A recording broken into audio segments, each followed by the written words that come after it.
Hi everyone, Ramzan তো শুরুই হয়ে গেল, আর আমাদেরও শুরু হয়ে গিয়েছে অস্বাস্থ্য খাবার খাওয়ার এক অদ্ভুত প্রতিযোগিতা। আমরা কি জানি এই অস্বাস্থ্যকর খাবার আমাদের স্বাস্থ্যকে কতটা ঝুঁকিতে ফেলছে? রমজান মাসে আমাদের যেই সমস্যাটা প্রথমত দেখা দেয় সেটা হলো প্রথমত প্রোটিনের ঘাটতি দেখা দেয়, আর দ্বিতীয়ত পর্যাপ্ত পরিমাণে পানি খাওয়া হয় না, এবং সেই সাথে আমরা অস্বাস্থ্যকর কার্বোহাইড্রেট খেয়ে থাকি। তো সেহরিতে আমাদের ফোকাস থাকবে ভালো মানের প্রোটিন সমৃদ্ধ খাবার খাওয়া এবং একই সাথে ফাইবার সমৃদ্ধ খাবার খাওয়া এবং পর্যাপ্ত পরিমাণে পানি পান করা।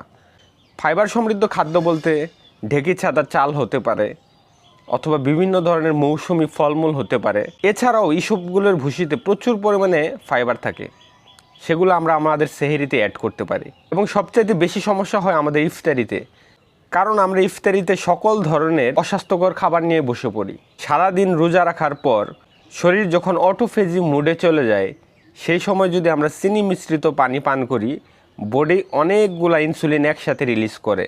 আর এই জন্যই দেখা যায় যে ইফতারি করার পর আমাদের শরীর অনেকটাই দুর্বল হয়ে যায় এবং আমরা পর্যাপ্ত পরিমাণে শক্তি পাই না। তাই ইফতারিতে আমাদেরকে স্বাস্থ্যকর খাবারের প্রতি মনোযোগ দিতে হবে। ইফতারিতে আমরা যেটা করতে পারি, একটা বা দুইটা খেজুর দিয়ে আমরা ইফতারি শুরু করতে পারি, এরপর আমরা সাদা পানি পান করতে পারি এবং বিভিন্ন ধরনের ফলমূল যেগুলো আছে, আপনার মৌসুমি ফলমূল, সেগুলো আমরা খেতে পারি। আমাদেরকে যেই সমস্ত জিনিস একদম বাদ দিতে হবে, জিলাপি, মিষ্টি, পেঁয়াজু, বেগুনি, আলুর চপ সহ যে সমস্ত ভাজা পোড়া জিনিস আছে, এগুলো আমাদেরকে বাদ দিতে হবে।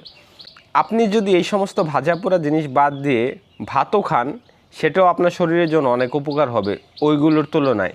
তাই নিজের শরীরের দিকে আজই মনোযোগ দিন এবং ভালো ভালো খাবার খান, কারণ রোজা শুধু ইবাদতের মাস না, আমাদের নিজেদেরকে পরিবর্তন করারও মাস। ভিডিওটি ভালো লাগলে শেয়ার করে দিন, যাতে করে আপনার আরও বন্ধুরা দেখতে পায়।